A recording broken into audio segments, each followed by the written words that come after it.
कोणत्याही चाटसाठी आपल्याला इमलीच्या चटणीची गरज पडत असते. तर आज आपण अगदी 3-4 महिने टिकेल अशी आपण इथे इमलीची चटणी बनवून घेणार आहे. म्हणजे चिंच गुळाची आपण आंबट, गोड, तिखट अशी चटणी बनवण्यासाठी अर्धा किलो रात्रीच मी चिंच आपले नॉर्मल पाण्यामध्ये भिजत घातली, म्हणजे रात्रभर चांगली भिजते.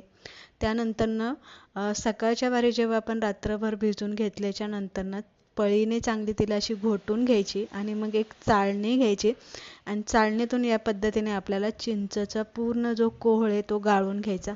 थोडंसं पाणी आपण यामध्ये घातलेलं आहे. नंतरनं आपल्याला हा कोळ जो आहे चिंचचं पाणी चांगलं उकळून घ्यायचं, म्हणजे चांगलं शिजवून घ्यायचं, ज्यामुळे ते आपलं 3 ते 4 महिने चांगलं टिकेल.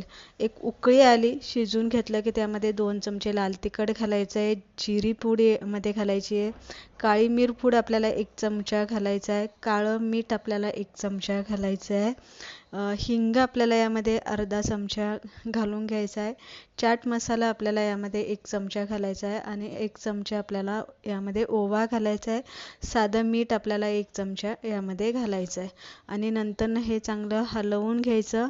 यामध्ये आता साखर आणि गूळ असं आपण 2 प्रमाणात घालणार आहे. अर्धा किलो चिंचेसाठी साखर आणि गुळाचं प्रमाण दोन्ही सम प्रमाणात, म्हणजे अर्धा किलो होईल एवढं हे दोन्ही मी प्रमाण घेतलेलं आहे आणि ते यामध्ये घातलं की चांगलं शिजवून घ्यायचं. आता इथे बघू शकताय छान घट्टसरपणा आलेला आहे. थंड झाल्याच्या नंतरनं या पद्धतीने अशी ती घट्ट झालेली. अशा पद्धतीने तुम्ही एका काचेच्या बरणीत भरून फ्रीजमध्ये ठेवलं तर 3-4 महिने ही सहज चटणी टिकते.